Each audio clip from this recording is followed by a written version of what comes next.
Hi, it's Pastor Kevin with Take a Time Out. I'm here today with one of the members of the strength team, Gavin. Now, Andy's all the way from Milwaukee, Wisconsin. And Andy, you're in a good mood today. Tell me why you're in a good mood today. Well, my Pack, they won. They beat the Carolina Panthers. Even though Cam Newton started out pretty hot, had me on the ropes a little bit, but my boys came back in the second half and starting out 2-0. So I'm excited about that. Now, obviously, he's talking about the defending Super Bowl champion Green Bay Packers. Andy, being from Wisconsin, is a big Packer fan. But that's not why you're in the Roanoke Valley today. No. Tell me why you're here. And why are we standing in the middle of these bricks? All these bricks. Well, what we've been doing this week, we've had a great event here in Fincastle in the Roanoke Valley with part of the strength team. And strength team is a group of professional athletes, and we travel all over the world, and we do some amazing and dangerous feats of strength, some demonstrations. And so the bricks right here, these are actually some of the bricks that we're going to be trying to break tonight.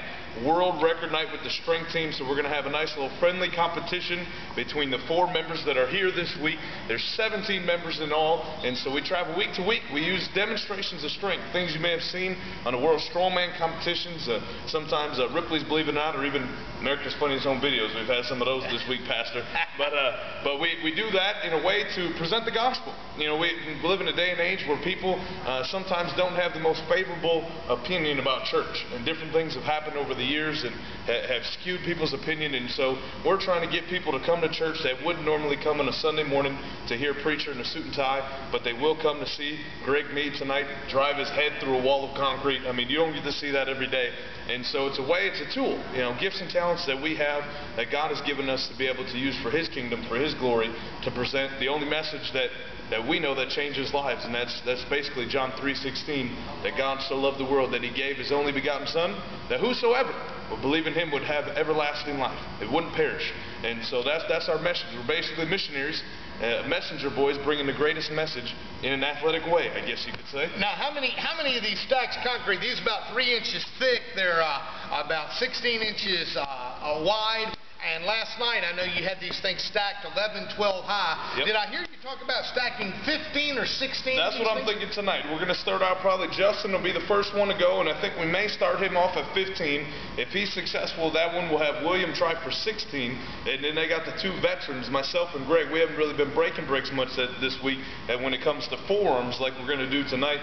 And so Greg, you know, he's in the top out of the 17 guys in the team. He's in the top 5 in breaking bricks. So I'm going to see if I can catch him tonight, Pastor. Now, not only have you been breaking bricks, but the amazing thing is to see these guys take a baseball bat and not bring it up high and bring it down and use momentum, but literally to start here. You take 2 baseball bats together, break them over your knee, you bend a bar of 1-inch steel, which is incredible, and then your grip is amazing. You're ripping a license plate in half.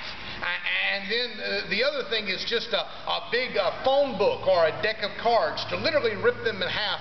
Talk about just the amount of PSI that's required, the amount of strength that's required to go through the bricks or to rip that. How in the world did you learn to do this?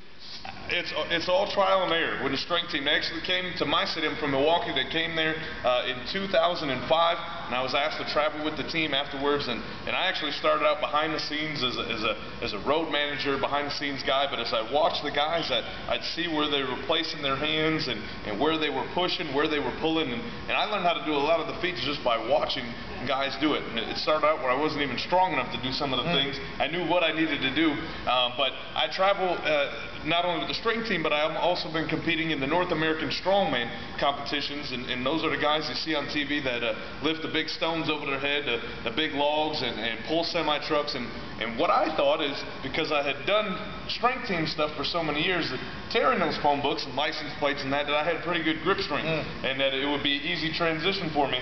And my first competition that I did out the chute, I did okay, but I learned real quick my grip was nowhere near as strong as I thought it was. And so there's a lot of things we do in a gym, a lot of times using a fatter bar than normal to try to hold on to with every exercise that you do, because every demonstration in strongman is all about grip strength. You're holding on to a massive amount of weights and trying to move them from place to place.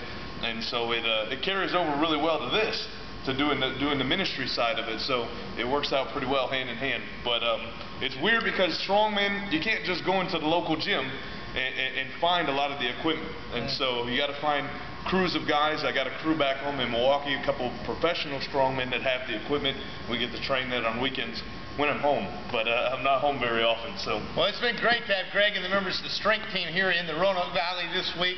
This is Pastor Kevin with Take a Time Out. We encourage you to listen to Take a Time Out on ESPN Radio, on Star Country, WFIR, and on K92.